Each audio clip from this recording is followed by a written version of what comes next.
de, de su servidor, Mendoza Pruneda Brandon Alejandro. Pues aquí es fisiología y estructura. Este es un bacilo gram positivo, rectangular de gran tamaño, ahí lo podemos ver. Y ya sea in vivo o tras su cultivo in vitro, es raro que forme esporas y esto lo caracteriza de otros clostridiums.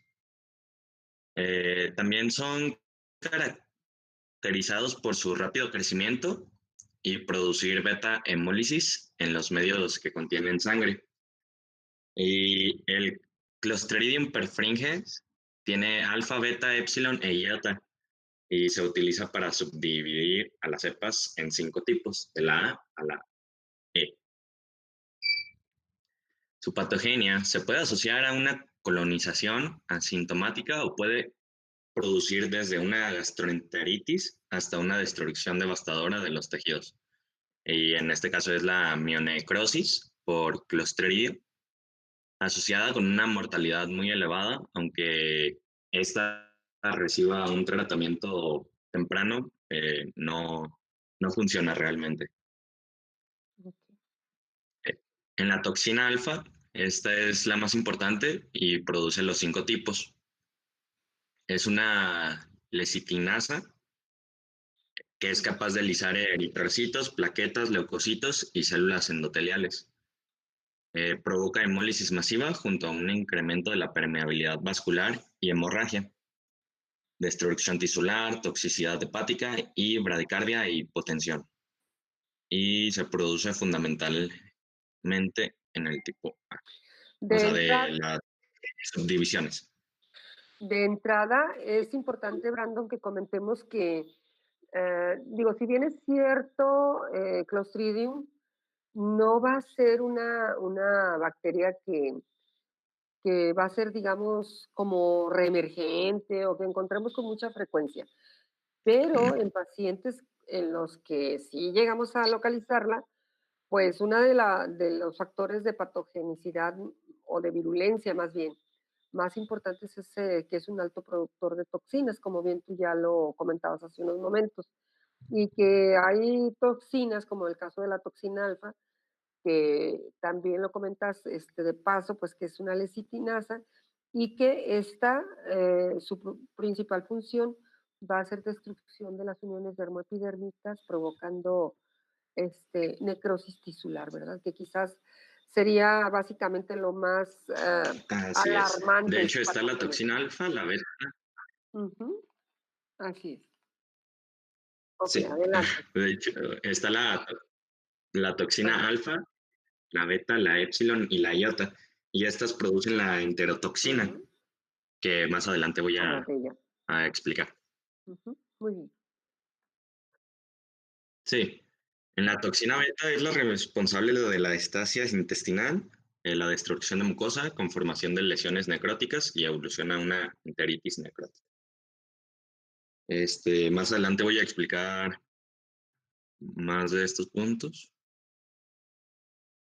La toxina epsilon, la protoxina, se activa con tripsina y aumenta la permeabilidad vascular de la pared del tubo digestivo. La iota tiene actividad necrosante y aumenta la permeabilidad vascular. La enterotoxina es termolábil y sensible a la pronasa. La exposición a tripsina triplica la actividad tóxica y esta se produce durante la fase de transición desde las células vegetativas hasta las esporas y se libera junto a las nuevas esporas cuando las células están sometidas a las fases finales de la formación de estas.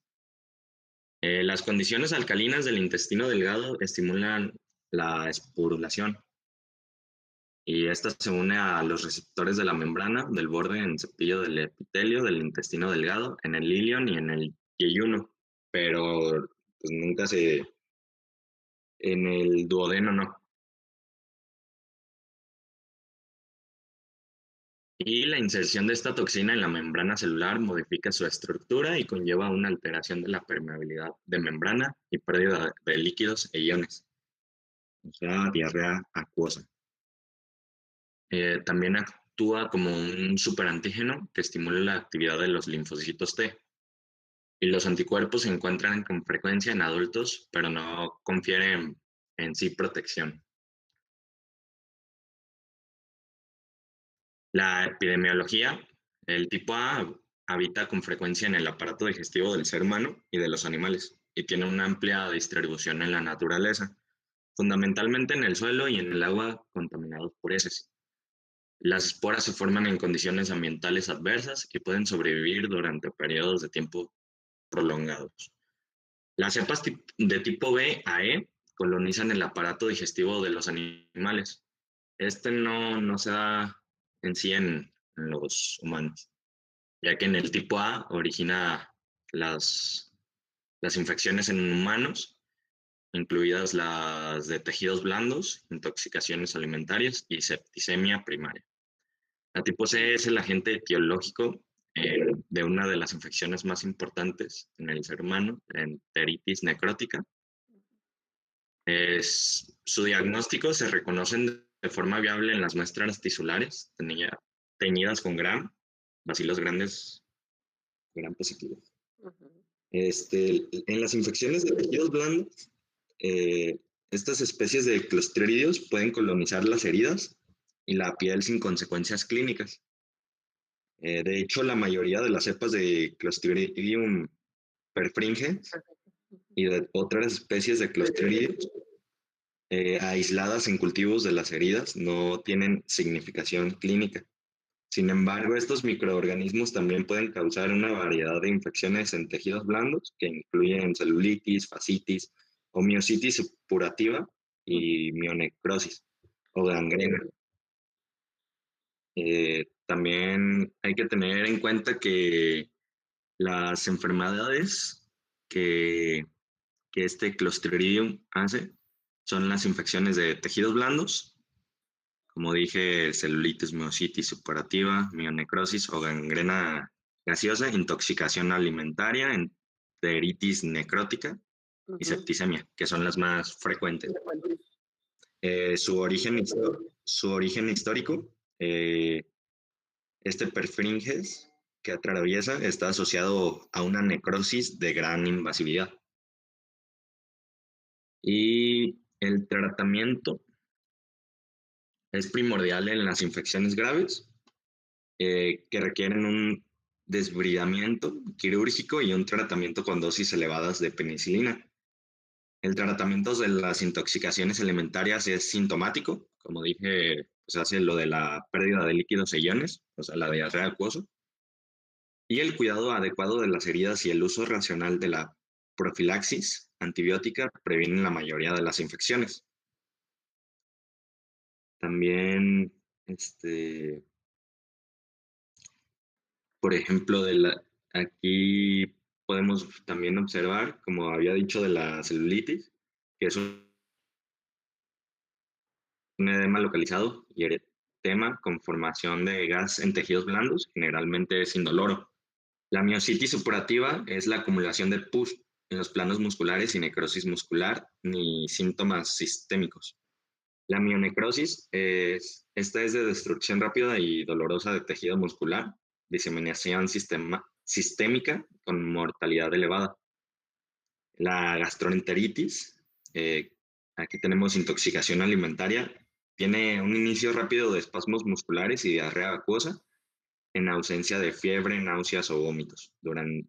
Su duración es corta y resolución espontánea. Y la enteritis necrótica, es de destrucción necrosante aguda del yeyuno con dolor abdominal, vómitos, diarrea, sanguinolenta Sanguinolenta. y, sí, me trabé, perdón, y peritonitis. También la intoxicación alimentaria por clostridios, esta es relativamente frecuente en muchas ocasiones. Se pasa por alto y se caracteriza por, uno, un periodo de incubación corto de 8 a 24 horas y dos, una presentación clínica que incluye espasmos abdominales y diarrea acuosa, pero no cursa, como ya dije, con fiebre, náuseas ni vómitos. Eh, También tiene una evolución clínica de duración comprendida entre 24 entre un día y 2 días Y la enfermedad es consecuencia del consumo de productos cárnicos, como res, pollo y pavo, contaminados por un gran número de células de perfringes tipo A. Y la enteritis necrótica es un proceso necrosante agudo, infrecuente, que afecta al yeyuno y se caracteriza por un dolor abdominal agudo, vómitos, diarrea sanguinolenta, ulceración del intestino delgado y perforación de la pared intestinal, lo que origina peritonitis y shock. La mortalidad de los pacientes afectados por esta infección se acerca al 50%, y la toxina producida por Clostridium perfringens de tipo C es la responsable de esta entidad. La septicemia, el aislamiento de las Clostridium perfringens o de otras especies de clostridios de los hemocultivos constituye un motivo de alarma. Sin embargo, más de la mitad de los aislados carecen de significación clínica y representan una bactericemia transitoria. Y ya como dije, pues el diagnóstico se reconoce de forma viable en las muestras tisulares teñidas con grafo. Muy bien.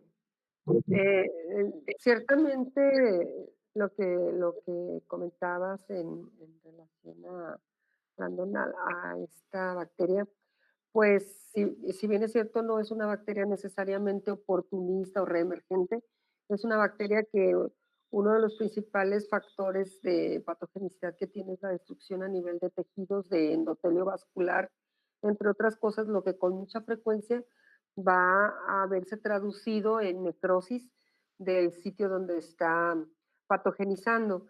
Va a tener una gran cantidad de factores de virulencia, insisto, entre otras cosas, pues toxinas que van a actuar principalmente ah, haciendo extravasación de líquidos en el espacio intravascular e intraluminal de nuestros pacientes, afectando pues el equilibrio hídrico de los diferentes espacios corporales y haciendo que se pierda pues la homeostasis.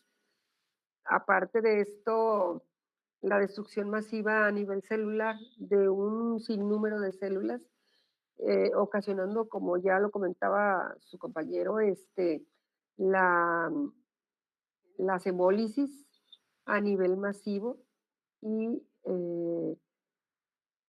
tiene una bondad, yo le vería, que es una bacteria que va a responder a antibióticos comunes, a antibióticos no muy complejos.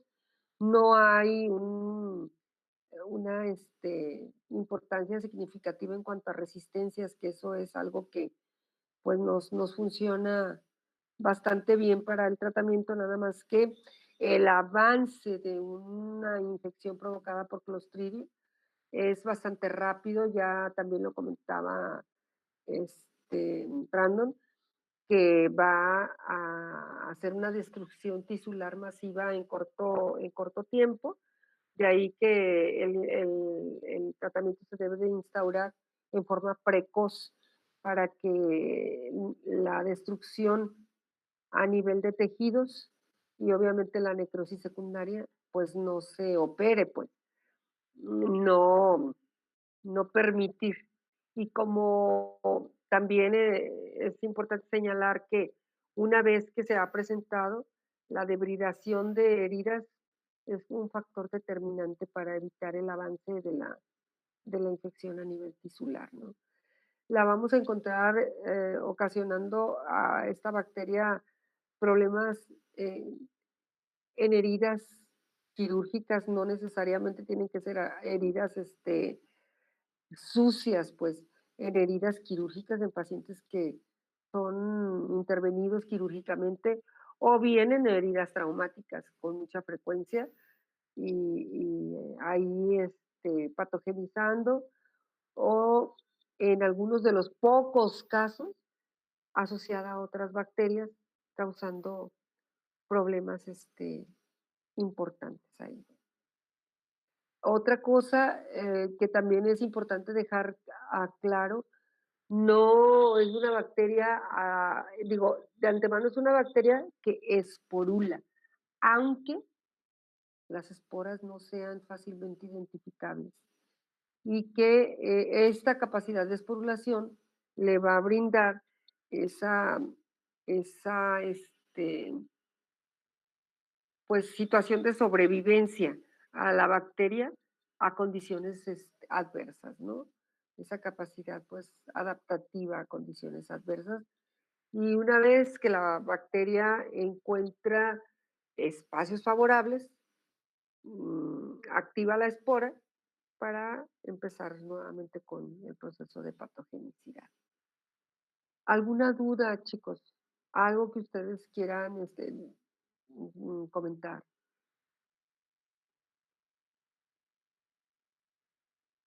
No, doctora, todo bien. ¿Alguien más, aparte de Fernando, que tenga alguna duda, algún comentario, este, en particular?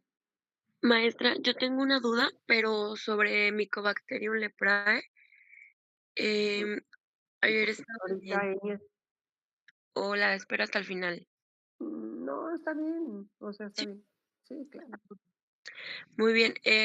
Estaba leyendo sobre el PGL1, que Eh, era el glucolípido 1 fenólico. Fenólico 1, ujú, Ujú. Me, bueno, dice que, que favorece la invasión y la desmielinización. desmielinización, ujú. Pero también me dice que protege de la acción de la fagocitosis.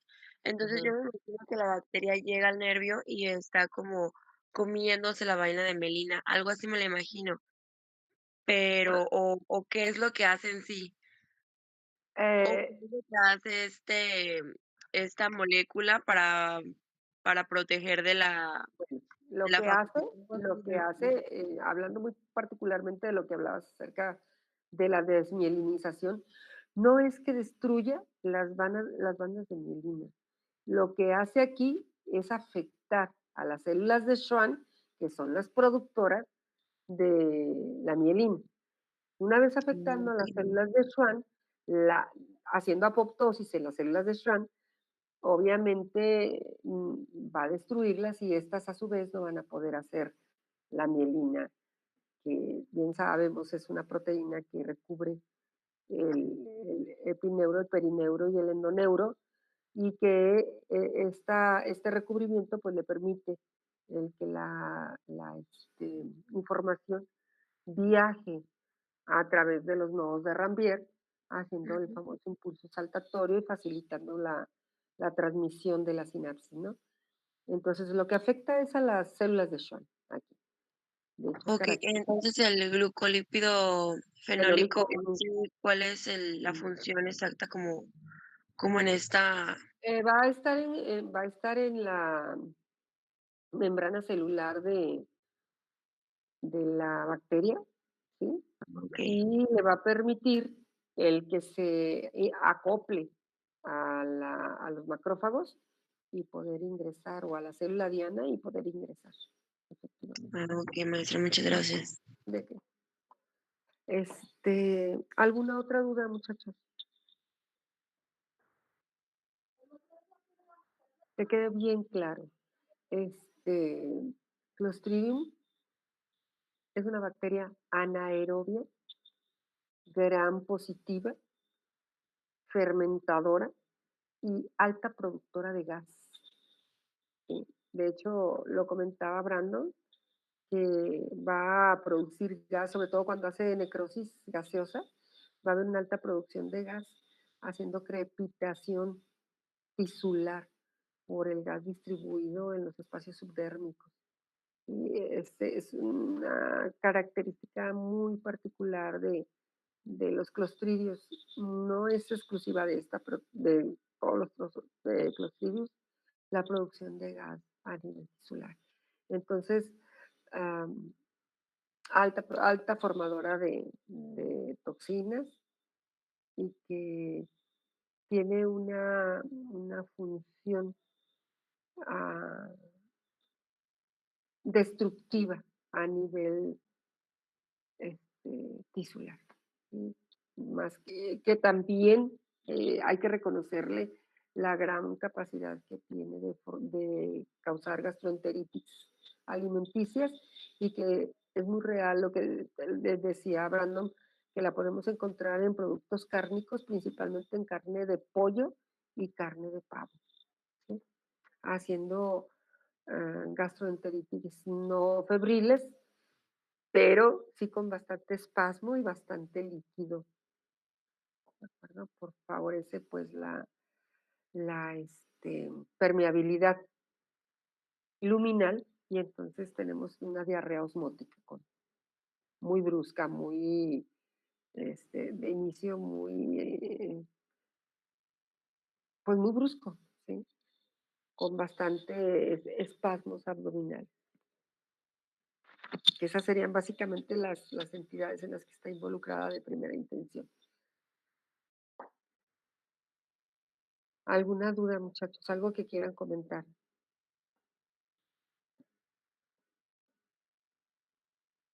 No. Vamos viendo la siguiente bacteria que nos corresponde ver por allí. Sí, Por doctora, favor. voy a Gracias. presentarla.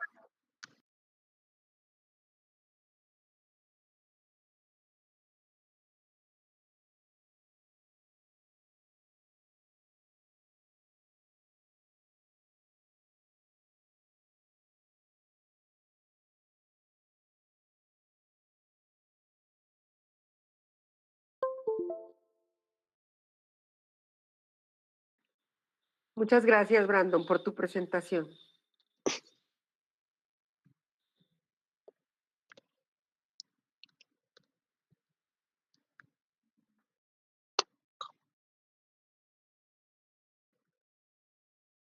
Sí la pueden ver, ¿verdad? Sí, Sí, muy claro, se ve Lilia. claro. Gracias. Bueno, vamos a comenzar con esta bacteria que es Bacteroides fragilis. Y, bueno, aquí puse la taxonomía. El reino, pues, es bacteria, filum Bacteroidetes, clase Bacteroidea, orden Bacteroidales, familia Bacteroidaceae, género Bacteroides y pues la especie es Fragilis. Ujú. Y bueno, de este género tenemos más de 90 especies en Fragilis, siendo en Bacteroides tenemos más de 90 especies, siendo Fragilis una de las más importantes de su especie. Y esta bacteria se clasifica dentro de las anaerobias gram negativas, tiene forma basilar, no es porula y pues además representa el 1% de la microbiota humana.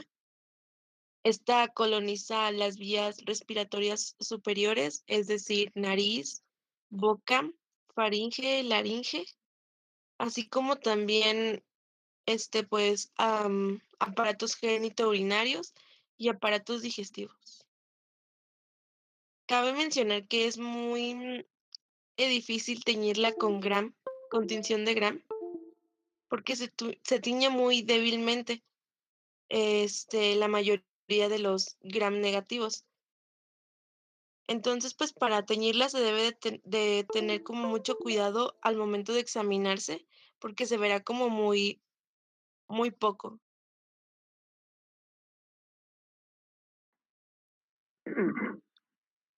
Bueno, esta bacteroide tiene la capacidad de adherirse a la superficie. Esto es lo que le da como una inmunidad. Esas son características de su inmunidad. Y se puede adherir a la superficie, bueno, peritoneal, gracias a la cápsula de polisacáridos que tiene. También se puede adherir a células epiteliales. Y bueno, la cápsula que les comentaba de polisacáridos tiene también una capacidad antifagocítica.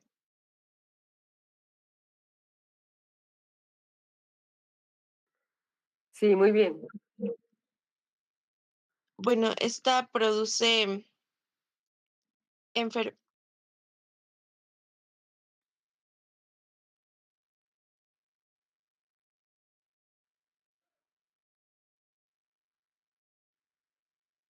¿Todo bien, Lili? ¿Sí me pueden escuchar? Ya, ya te escuchamos. Perfecto. Les decía que, bueno, la producción de toxinas que induce al cambio morfológico, lo que produce una lesión, perdón. Lesión. Sabemos que algunas, pues, células, ya veíamos en inmunología, pues, liberan radicales libres y óxido nítrico. Entonces, estas bacteroides son, pues, se podría decir que un tanto inmunes a ella, gracias a las toxinas que presentan, que son resistentes, pues, a oxígeno. Ujú.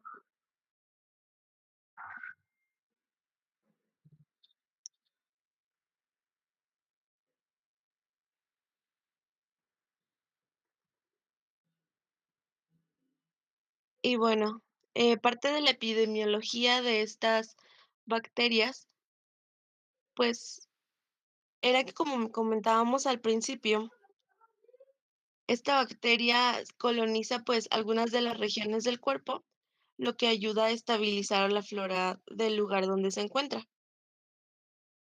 Y cuando coloniza, pues, no permite que otros patógenos exógenos la colonicen, es decir, como que ayuda a estabilizar, pues, la parte que coloniza esta bacteria.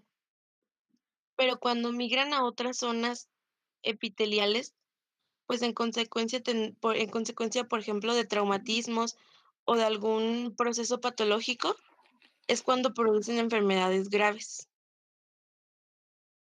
Es decir, entonces, si están en el lugar que les corresponde, pues, no es como tal una bacteroide que pueda ocasionarnos problemas, pero si migra a otros espacios donde nunca ha estado, es ahí cuando se producen las enfermedades. Entre las enfermedades más comunes, o donde se puede encontrar esta bacteroide, son infecciones ginecológicas, como por ejemplo enfermedades de inflamatoria pélvica, abscesos, endometritis. Por lo regular siempre va a estar en combinación con otras bacterias, pero a Bacteroides fragilis se le se le, suele ocasionar abscesos, o sea, de estas enfermedades, endometritis y enfermedades inflamatorias pélvicas, si se llega a presentar un absceso, la encargada de ese absceso habrá sido Bacteroides fragilis. Aquí también puse otra imagen donde se le asocia mucho a un absceso hepático. Infecciones cutáneas y de tejidos blandos.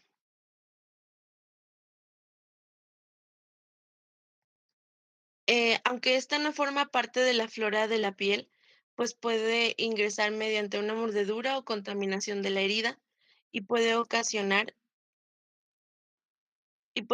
micronecrosis.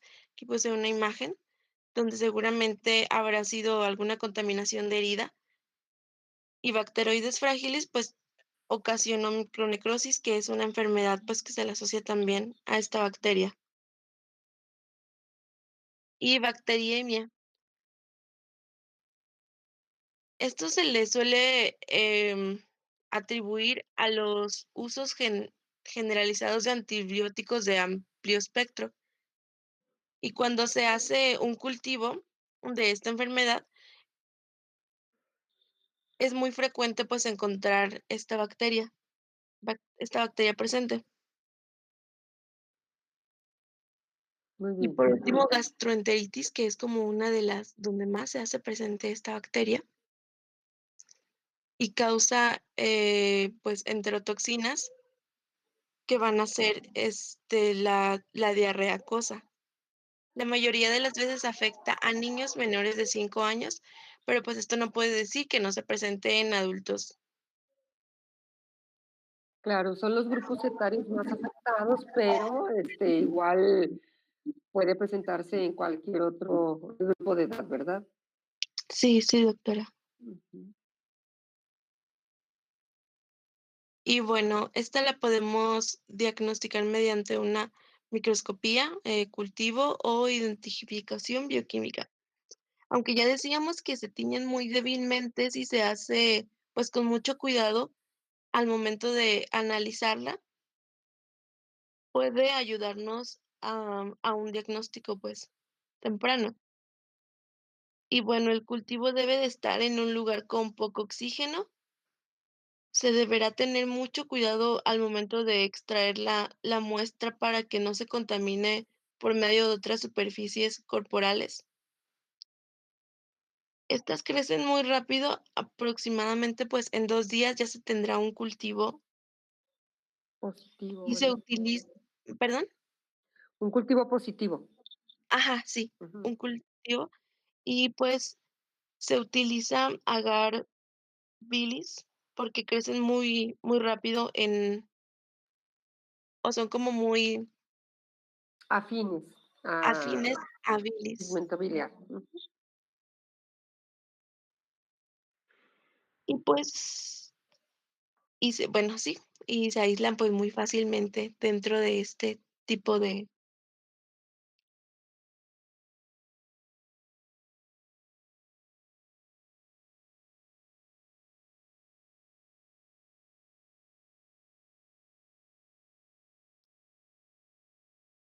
Doctora, ¿sí me escuchan? Sí, sí, Lili, sí, sí te escuchamos. Bueno, yo sí, no sé si el resto de tus compañeros, supongo que sí. Y por último tendríamos la identificación, bioquímica. El análisis de estas, se tendrá que hacer por medio de análisis de secuencia de genes, que es de, pues, se supone que es de gran confianza, pero es muy caro.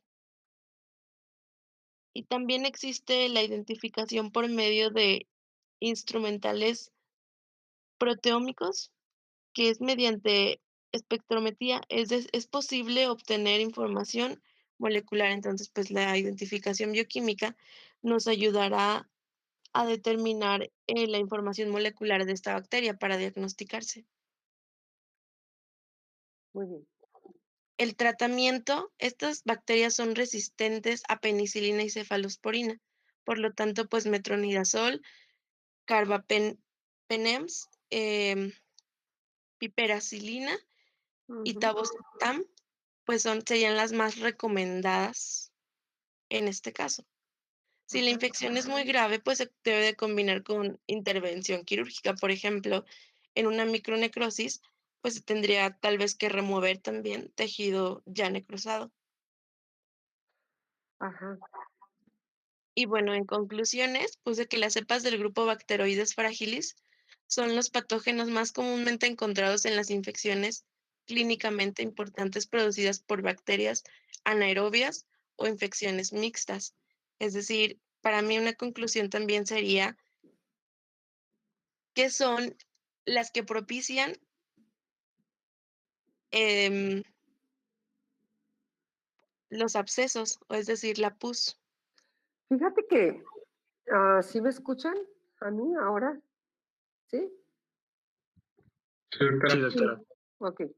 Fíjate que está muy altamente compartida, parte de bacteroides. Bueno, aquí, a lo mejor el insistir que bacteroides lo vamos a encontrar con mucha frecuencia colonizando, eh, genitales, ¿sí? Y muy frecuentemente genitales femeninos, haciendo vaginitis, haciendo, endometriosis, todo este tipo de enfermedades, por supuesto, enfermedades de vías urinarias asociado.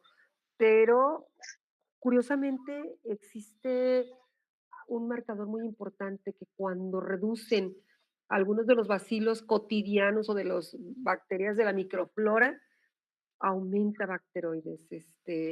Es como que, em, como ya bien lo comentabas, o sea, multiplica su crecimiento cuando se siente en un poco de libertad cuando hay disminución de la o alteración de la microflora de algún sitio en particular. Y algo importante, comparte algunos procesos infecciosos con Clostridium, muy parecidos en algunas de las condiciones, pues sobre todo en su afectación a tejidos blandos, a piel y tejidos blandos, ¿verdad? Sí, sobre todo es lo que se supone que más afecta y pues por sí sola se puede encontrar en la gastroenteritis, que son de Claro, causa de endotoxinas. también altamente asociada a Clostridium, que si se acuerdan también produce endotoxinas que van a ir o enterotoxinas que van a ir a afectar aparato digestivo, ocasionando también una diarrea. Interesante. Aquí es un anaerobio asociado a otro anaerobio y muchas veces son enfermedades polibacterianas, ¿no? Ajá. Que justamente se ven favorecidas cuando hay pacientes multitratados que han estado utilizando antibióticos por largo tiempo, ¿sí? Y que proliferan este tipo de bacterias. Sí, pues la mayoría de ellas, siempre como usted dice, serán por polibacterias, o sea, la mayoría de las enfermedades con donde se encuentra esta bacteria, pues está asociada a otras más, porque como les decía, Fragilis es una de muchas que se puede encontrar En esas zonas, en ¿verdad? esta especie. Ajá, Ujú, en estas. sí. Bien. No sé si tengan alguna otra ¿Alguna pregunta. otra pregunta, muchachos? Lilia, ¿te acuerdas que nos dijiste que había lugares donde comúnmente se encontraban, aparte de los genitales, cuál otros mencionaste? Ah, sí, las vías, las vías aéreas Aéreas. superiores, Ujú, nariz, boca, trata de- faringe y laringe. Ajá.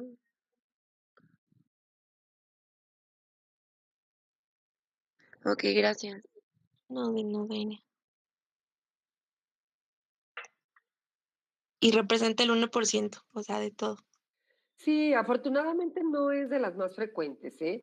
Nada que comparar con, por ejemplo, cuando hablamos de piel y tejidos blandos, de aureus, de epidérmidis, sí, nada que ver. Pero sí, incluso pseudomona, ¿eh? Que es muchísimo más frecuente que Clostridium o que bacteroides. Pero sí, pues sí cabe destacar que cuando ya existe mm, bacteremias o alteraciones en algún sitio de infección colonizado por varias especies bacterianas, pues seguramente que encontramos frágilis ahí asociado a otras bacterias con relativa frecuencia, ¿verdad?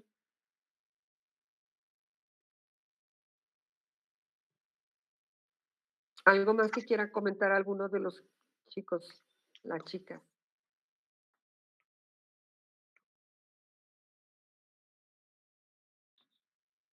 ¿Nada? Mm, Voy a dejar de presentar entonces, maestra. Sí, Lilia, gracias. Igual si quiere la clase, pues le puedo pasar las diapositivas.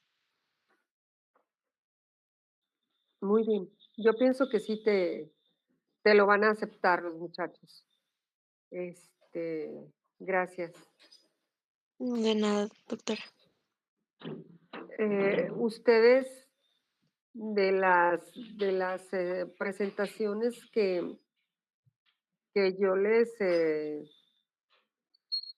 di en lo que va del curso, alguna en particular que les interese y ver yo si la puedo subir y mandarla a alguien.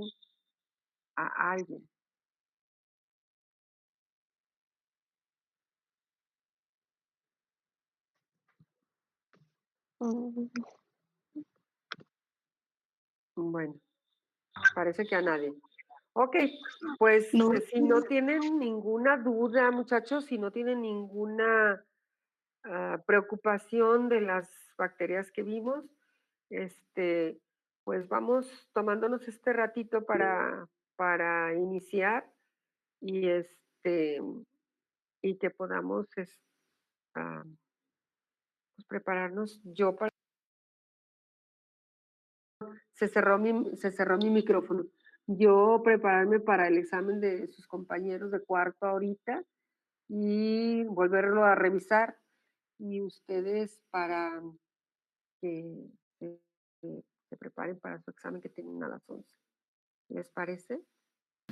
Muy bien, doctora. Gracias. Doctora, una pregunta Mándele, súper rápida. mándele. Aparte de todas las bacterias que vimos, también van a venir, por ejemplo, así como métodos de tinción para bacterias o métodos Sí, de... van a venir algunos medios de cultivo, métodos de tinción o tipos de tinción. La verdad, los más característicos, Lili, no creas que va a ser así como preguntas que no hayamos comentado. Ten la certeza que lo que les pregunte son cosas que aquí lo platicamos y que no va a haber pues algo que digan ustedes, híjole, esto, ¿cuándo lo vimos y no lo vimos? Y en general son cosas que vimos, que comentamos en clase. Gracias, doctora. Ujú. Sí. ¿Alguien más? ¿Alguna cosa que quieran comentar antes de que nos vayamos?